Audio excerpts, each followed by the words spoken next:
Hey, how's it going, everybody? This is Chris. Welcome to episode 4 of NML Crossing, where today we're going to be taking a look at the flagship book, Batman, the titular Batman book here. Which, huh?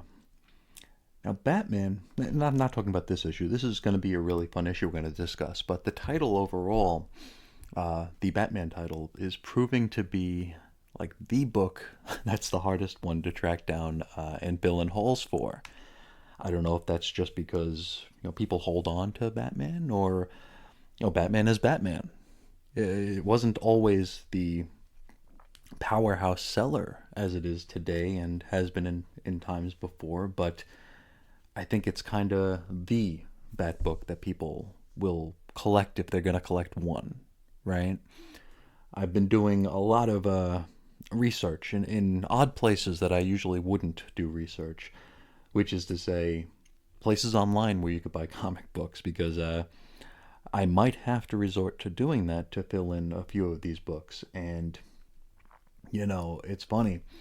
When you compare the asking prices, and this is probably four or five of the more well known places that you would look for back issues, when you compare the prices for Batman to pretty much any other Bat book, you're looking at a pretty big difference in what those issues are demanding on the back issue market.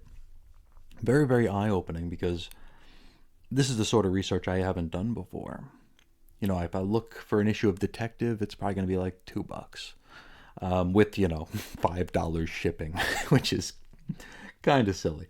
If I look at Shadow of the Bat, it's like $2. If I look at anything, it's like maybe $1 to $3. And again, shipping costs kind of eat into any sort of celebration for finding them that cheap. But when you get to Batman, like on the low end of Batman books for this era, you're looking at $6, $7. It's pretty crazy. And naturally, I mean, there is always the possibility we're going to find these things cheaper, and I usually do. I do a pretty a pretty inclusive sweep of my local shops to try to find the best deals here. So I have gotten some of these books for $1 or $2, but it's odd that like the baseline asking price for Batman is like 3 or 4 times cover price. And it when I first started putting the pieces together for this project and looked at my need list, it was kind of staggering, to the point where I was like, maybe this isn't the best idea. This is going to be a very, very expensive little experiment. But as I've hit the stores and refamiliarize myself with the DC back issues, the back issue bins, I've been quite lucky. But I'm not gonna lie, there are a few issues from this era that I'm sweating a little bit. Not for the price, but just for the findability and finding them in a timely manner. Now, before we get into today's book, another a little aside about the back issue bins, because my back issue bin hunts have been very, very focused up until recently, where it was pretty much all Marvel. It was mostly X books and Daredevil, trying to fill in holes there. So I kind of went to the same spots in all the shops.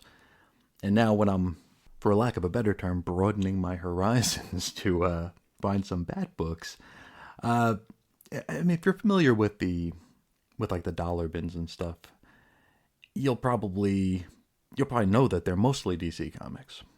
I guess DC comics are a little bit less sexy on the secondary market, less likely to be speculator bait, less likely to have some lousy movie attached to it.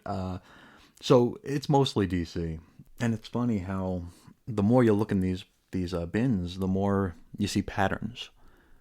When the quarter and dollar bins were coming back after the 90s speculator boom, they were mostly full of early Image, a lot of just pretty much anything early 90s, because it was just printed to glut levels, and was bought by people who didn't care about comics. So people were just turning in their crap, and I mean, you knew what you were going to find in a dollar bin or a 50-cent bin. And over the years, it's kind of a case of same as it ever was. You know, the cheapo bins are just chock full of yesterday's news. You know, if it was a big movie last year, they're in the bins this year because Marvel or DC just overprinted the hell and spun off so many titles to try to squeeze every last dime out of us. But then, you know, the seasons change, the next slew of movies comes out, and last year's movies are, well, they are last year's movies. So the bins become full of that kind of stuff. So this was a sort of phenomenon I was hoping to kind of document early on in my blogging non-career. I mean, I doubt anybody remembers this, but like in the first few months that I was doing Chris's on Infinite Earths, I would have a regular column that I called Bin Beat, where I kind of took the temperature of the back issue bins and the cheapo bins and kind of just documented what was there. And, you know, I shared some of the stuff that I found, and it was a fun idea, and it was a nice break for me from just doing my normal hard-hitting analysis of a random comic book. But it was during this most recent, bin burst that I've been on that I was reminded of the Bin Beat column and how I used to, just track the trends and stuff, because some trends are subtle and some are, you can't miss them. They're just so in your face. And I mean, this has nothing to do with Bat Books or No Man's Land or anything like that. It's just a funny little anecdote that kind of got stuck in my head here. And I mean, it is just that. It's an anecdote of the comics bin culture in my neck of the woods, the Phoenix metropolitan area. But I was texting with a buddy of mine as I was going through the bins looking to fill in some holes here in these Bat Books. And these two titles kept showing up in the bins, and I was just so annoyed by it. It was just so...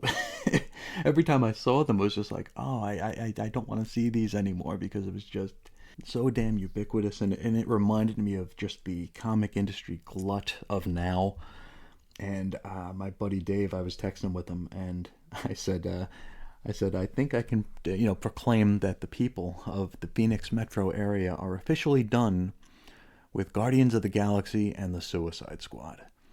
I mean, the 50-cent and dollar bins are just overflowing with these books, and they're just, I don't know, kind of a reminder of how kind of fickle the industry and the community is, where it's like, what's hot right now, everything's just trying to cash in, whether it's the companies or the consumers. We're all just trying to cash in, and it's kind of sad. I wish we cared more about the stories and the characters and what happens between the covers, maybe a little bit more than, which variant cover you ended up getting. I don't know, maybe that's why I don't talk about things from current year so much anymore. It's just kind of depressing for the health and future of the industry. Not to be a doom and gloom guy, but I don't know, I guess I'm a doomy and gloomy guy. I share that because I'm, genuinely curious. And don't you just hate it when people say they're genuinely curious? But in fact, I am quite curious about the bin scene near you. I'd love to hear how which books are clogging your guys' cheapo bins here. If the Suicide Squad, Guardians of the Galaxy glut is a Phoenix only thing, or if you guys have something different going on in your neck of the woods here. For the longest time, it was the DC weekly titles. Things like 52, Countdown, the Batman Eternal, Future's End, even going into, the hell was it? Convergence. Oh, good lord, Convergence everywhere. But those are kind of filtering out to be replaced with the hot movie properties of the last couple of years. But anyway, hit me up if you have any kind of insight as to the bin beat in your neck of the woods. I definitely love to hear about it and to chat about it. I try to, anytime I'm traveling, I try to hit at least one or two comic shops just to, I don't know, kind of take the temperature and see how different different areas are. I was in the Boston area in mid-October last year, and we took the train out to Salem, and I was able to visit a Salem comic store, which I hope was the shop that Reggie went to when he moved out to Salem. I hope it was the only one there, so I'm thinking it probably was. And that was a neat little experience and a nice little bit of culture shock to, just see a different, a different area's comic shop. A month later, we were in Omaha, and I stopped by a comic store there, and it's always pretty cool to learn about different comic shops. It's one of those odd things where you feel like you're 10 years old again. The candy store has been restocked, and it's all new flavors. It's pretty cool stuff. So I'd love to hear your guys' experience and hear about what books are hot, what books are not in your area. And boy, I mean, maybe I'm getting used to this quicker than I thought, because I'm on tangents upon tangents here. One more thing before we get into the book. I came into a stack of Comic Retailer magazine, which was speculator bait back in the early '90s, but for the shop owners. It was basically a trade telling the shops what books to buy. And the cool part about it, I mean, it was cool just as an ephemeral piece, but there was actually a breakdown of the United States regionally, where they would kind of survey a bunch of shops in like the New England area, the Northeast, the Southwest, the Northwest, the Midwest, and they would talk about what books were hot in those areas. And the cool thing is that they were all different. There was some overlap, of course, because the industry is only so big. But and I can't remember off the top of my head, but say in New England, the top book, the book that everybody wanted was Punisher. And then you get into the Midwest where the top book was Spawn and Punisher was fourth. It was really, really interesting and insightful. And I mean, talk about a small sample size. It probably has absolutely no sort of empirical value, but it's kind of cool to see that kind of exercise being done and just it being discussed at all. So hey, share your stories. Maybe we'll do an inclusive bin beat sort of thing somewhere down the line where we talk about things that are only semi-interesting to us. But with all that said, how about we get into today's book here? I apologize for going on as long as I did. Today, we are talking Batman 553, April 1998 cover date. Our story is called Cataclysm Part 3, Lifelines. Written by, oh no, a great writer. I don't know how to say his name. I have seen and I have typed his name thousands of times. Doug, are we saying Mensch? I know Phoenix is spelled with an OE. Is it Minch? Moench? I'm going to say Mensch. That's kind of splitting the difference there. Doug Mensch. If I'm wrong, I probably am. Please let me know how to say his name. Pencils. Klaus Janson? Oh boy, I'm awful. Inks. Oh no. Sal Buscema? I don't... This is why I stuck to writing for so long. Doug Mensch, Klaus Janson, Sal Buscema. Wait. Colors, Gregory Wright and Android Images. Letters, Todd Klein. It's not clean, right? Edits, Gorfinkel and O'Neill. Cover price, $1.95. Now we open at the Wayne Corp building where Lucius Fox is chatting up his wife on the phone. He tells her he had to work late, but he would be headed home right away. Just then, however, he begins to feel the earth move under his feet. The phone and the power go out. He and some assistants take a look out the window and bear witness to the Gotham skyline beginning to collapse and pancake onto itself. Now, one of the assistants rightfully begins to panic, worried that the very building they're currently standing in might just be the next to fall. Now it's here we get our reminder that all Wayne-owned real estate has been fortified. Lucius shares that Bruce was actually mocked for this by the board. Now the board claimed that this expense would not be worth it in the long run because, earthquakes don't happen in Gotham. Now these board members no longer work for Wayne and are likely somewhere out there in the rubble that was once Gotham. From here, we get a bit of a time ticker tracking the decimation. At 7:04, we know 7:03 is when it hit. Now 7:04 is when skyscrapers began to fall. 7:05 is when we notice that gas mains are rupturing. And a minute later at 7:06, fires start to rage. Jump over to 7:07, we're at the Gotham PD HQ where Commissioner Gordon is trying to contact the mayor. Just then, as his phone dies, the bat signal comes crashing through the roof, landing right on top of him. Next stop, the ruins of Wayne Manor.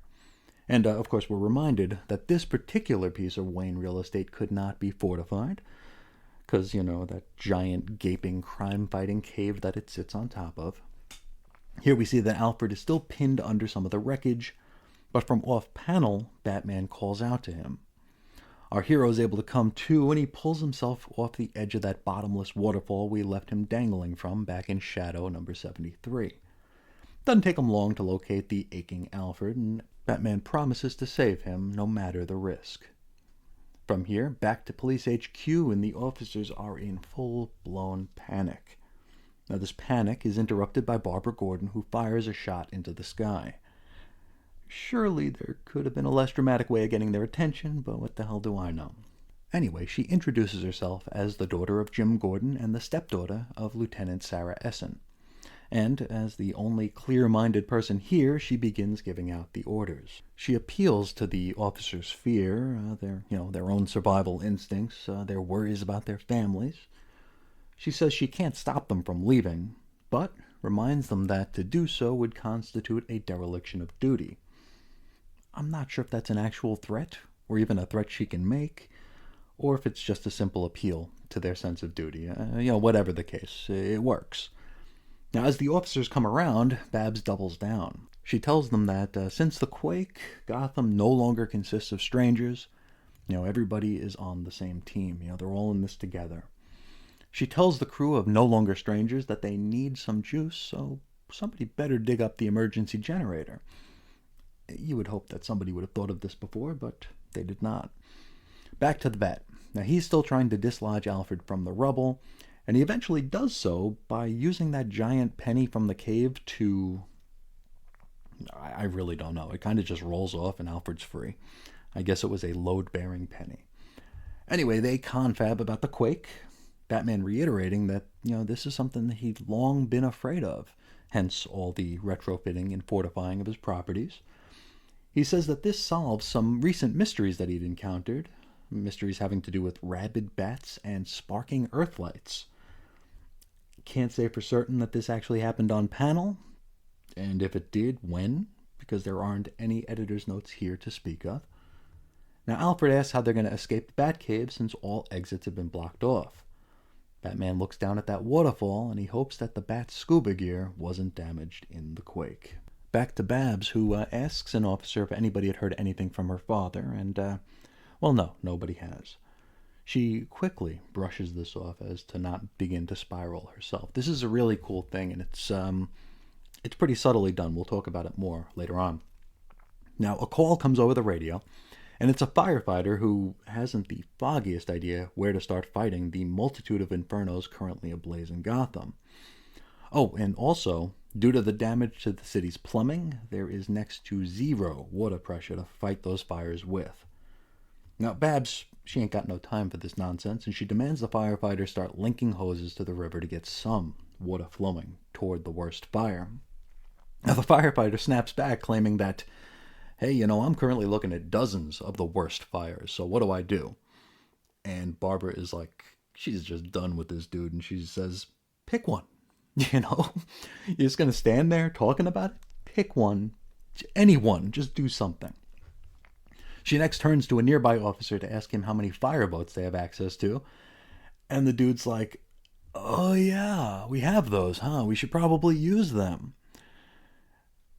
And I mean, I get being lost in the chaos of a situation, but this is either an indictment on the ineptitude of Gotham's finest, or an attempt at making Barbara Gordon seem smarter and more put together and capable than anybody in the city. Gotta say, it's a good look for her. The GCPD, however, they ain't looking great. Just then, Harvey Bullock stomps in. He reports that Billy Wildman's dead, also that Anarchy got away. Before he did, however, he did help Harvey rescue some survivors, so maybe the kid ain't all that bad after all. Worth noting, Harv's right arm has been impaled by a metal beam. We get about a page and a half of him removing the rebar and sanitizing the wound with a bottle of booze. It's really, really well done. Meanwhile, Barbara's still giving out orders, pointing out the need for emergency services, doctors, and medical supplies to be out on the streets right away. Bullock asks if anybody's seen the commish. Barbara says there hasn't been time to look for him, to which Bullock's all, F that, I'm making the time right now. And Barbara whispers, thank God, to herself, which, like I said, is pretty subtle here. I guess relatively subtle. Really cool thing to see.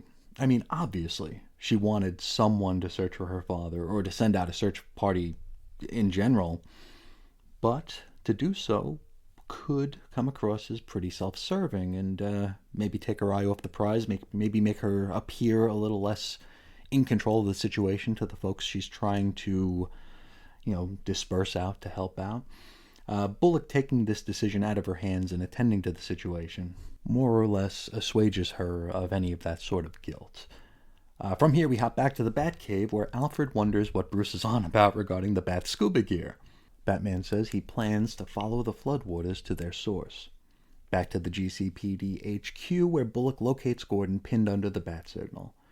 And when he sees it, he wonders where Batman might be right now. And so back to the cave, where Alfred warns that the stream could possibly run for miles. And what's more, it may not ever reach the surface. It may not go anywhere. Batman insists that it's the only way before masking up and hopping into the drink. Back to HQ, Harvey pries the beacon off the commish. He comments that it's heavier than a bell for a dono, which is a reference to a 1944 novel by John Hersey, which sounds kind of interesting. Now, once Jim's been rescued, we find out his wife Sarah Essen is currently on assignment with Mackenzie Hardback Bach. And I'm not sure if this assignment's in Gotham or not. I'd assume it is, because Sarah will be part of the No Man's Land story. I'm assuming we'll see them both before long anyway. Now back to Babs. The fires are spreading and multiplying. The daisy-chained hoses aren't proving to make much of a dent. We find out that FEMA is still several hours out. As Barbara is struggling to get more services and supplies headed Gotham's way, well, she gets a bit of good news. Her father enters the room, and he seems, none the worse for wear. Now we close out back at the Batcave with Batman scuba-ing, that's a hard word to say, scuba-ing toward, well, Lord only knows. Like he's just picking a direction and he's going wherever he's going. Just then, the first aftershock hits, and that is where we leave it. Next time out, we are hopping into Azrael number 40. I don't read much Azrael, so this will be kind of I want to say interesting. Hopefully it'll be interesting, but I guess we'll worry about that next time. For now, though, let's talk about this issue, which was pretty great. And it was a wonderful focus on Barbara Gordon. And I try not to be provocative here when I talk about comics or just in general, but it's stories like this that remind me of how vital Barbara was as Oracle. I mean, she was truly one of the most important people, not only in the Bat books, but in the DC universe overall. And I feel it's such a disservice that this phase of her existence has kind of been like thrown into that women in refrigerators straw man, which, I mean, women in refrigerators is definitely a thing, but I feel like it's just been to the point where we use it to describe everything, to where you can't do anything now. It's really, I don't know, it's kind of disappointing that, Barbara's time as Oracle is, I don't know, kind of, I don't want to say looked down on, but not as valued as much as I think it should have been or could have been. I remember like when the New 52 was announced. And I wasn't involved in any of these discussions because I don't ever get involved in discussions. But I remember seeing people kind of disappointed that they were putting her back into a bat suit because she was more effective as Oracle. She was more important as Oracle. And I remember seeing people arguing that they were like unfridging her. You know, people who were for her going back to being Batgirl. They saw this as a victory, that she was being unfridged. And it was like, you're not seeing the bigger picture here, that Oracle was so important. You know, the Justice League would turn to Oracle for help. You know, she was everywhere. And she was everywhere in an organic way. It wasn't like a shoehorned, you know, Maria Hill from S.H.I.E.L.D. or Amanda Waller from, what the hell is she from, Argus? I don't know where even she's from anymore. But it wasn't like just sticking them into every single book. This was, I don't know, more organic, and it just felt right. And I mean, not to mention, when Barbara was Batgirl, it was kind of a campy character back in the long ago. I don't know. I really don't want to go too deep into this particular rabbit hole, but I'll just say that Barbara as Oracle was awesome. And this issue makes really good use of her tactical mind and cooler head. She didn't need to be strapping on a cape or a cowl, and it's not like it would have made any difference anyway, right? You know, what's one more non-superpowered costumed hero in amid fires and buildings collapsing? She was definitely of more use here in this role. I will say, however, that making Barbara look this good did come at a bit of a cost, because the GCPD looked like a bunch of herded cats here. They couldn't think even a half step ahead. They were directionless.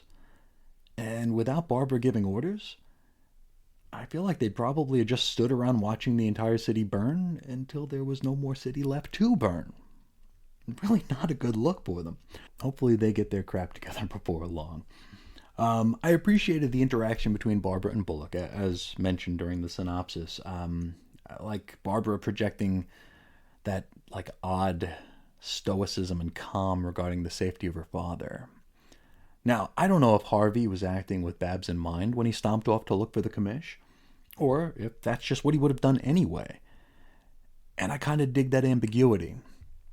You know, like, did he see that, you know, this young woman was truly scared for her father and didn't want to make the call herself, so he just stepped in and did it? Or does he just have such loyalty to his friend that he was just going to do that either way? I like that a lot. I also really dug Barbara's relief when Harv proclaimed that he'd find her dad. Because, I mean, and this is me projecting a lot, but I feel like she was trying really hard not to break character in front of the officers she was trying to organize and give direction to. But I mean, at the end of the day, it's only human to worry about those closest to you during times of crisis and emergency, right? But I like that there is something to read into here, where it's like, you know, Barbara has a cool head, but in the back of her mind, it's like, where's my dad? It's pretty cool. Now, I also got to give props to the mention of FEMA, because so often in corporate comics, I feel like we're supposed to forget that they're taking place in a wider, shared, and somewhat real universe. Like, if something horrific like this happens in Batman's neck of the woods, well, that doesn't mean it only affects Batman. You know? Though in comics, that's usually how it plays out. Here, though, this is bigger than Batman. It's bigger than the whole damn Bat family. It's bigger than Gotham City, in fact. So, hearing that the feds are coming to help makes complete sense. And honestly, had it not been mentioned, I'd probably be complaining about it. Though, in fairness, my complaint wouldn't have been like, hey, where's FEMA? It would have been like, hey, where's the Justice League at? Which, I guess, well, now that I mention it, where are the Justice League? Anyway, I mean, it's only minutes have passed, so yeah, we'll give them a little bit of time. Now, who haven't we talked about yet?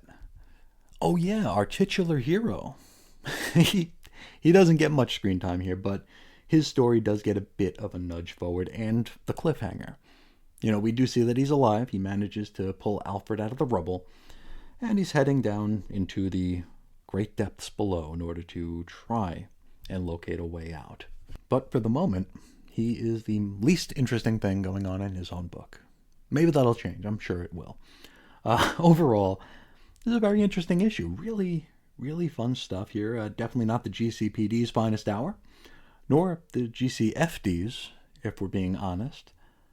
But Barbara Gordon came off great, and I suppose that's good enough for now. I mean, we're getting, like I talked about with the issue of Nightwing we talked about. I said talked about twice in the same sentence. That's just an indictment of how hacky I am at this. We saw that Nightwing was taking care of that bus. Like I said, then it was a micro look at a macro event. Here it's a little bit broader than just helping a dozen or so survivors on a bus, but this was definitely a micro look at a macro event. Barbara taking one precinct of the GCPD and trying to organize them, trying to just make a dent in the damage and the destruction and the dozens of the worst fires that are currently emblazing the city. It's really, really good stuff. And and I'm loving that this is the first time I'm experiencing this bit of the story. Like I said multiple times, and I'm sure I'll say multiple more times, I only read this as the abridged version. And it wasn't even this. It was just No Man's Land. It wasn't Cataclysm, wasn't anything leading up to No Man's Land. It was just plain No Man's Land. So it's really cool to be experiencing this and to, paint a bigger picture of what's to come. And I don't want to say provide more context, because the abridged versions did give the context. And I mean, how much context is there really? These are the cards we're dealt. We got to figure something out. But it's cool all the same to be experiencing this the way I am and really not know what twists and turns might be coming before No Man's Land actually begins in earnest. So, having a good time. I hope you are as well. And as I've mentioned, if you're interested in following along, it's very, very easy to do so. At least Cataclysm, I believe all the issues of Cataclysm are included on the Marvel Unlimited of DC. What? I gotta figure out the name of that damn service. Is it DC Infinite? It's not DC Unlimited, right? Yeah, I'll figure it out. It's note to self. Research. Go figure. I know it's there. And also, the Cataclysm Collected Edition is on Hoopla. So if you have a library card and access to Hoopla, you could read it for free, which is pretty damn cool. I'd also love to hear your thoughts on this storyline, on these issues, on the creators, on just the state of, comics then, now, or whenever the hell you want. I'm down to talk about anything. You can find me several different ways. Chris is on InfiniteEarths.com and weirdcomicshistory at gmail.com. I've kind of co-opted the old X-lapsed Facebook group for sharing these pieces, so you can find me there as well if you want to talk about it. But with all that said, let's take this one home. I want to thank you all so much for sharing some of your day with me today. And until next time, as always, or hopefully as always, I'll talk to you again real soon. See ya.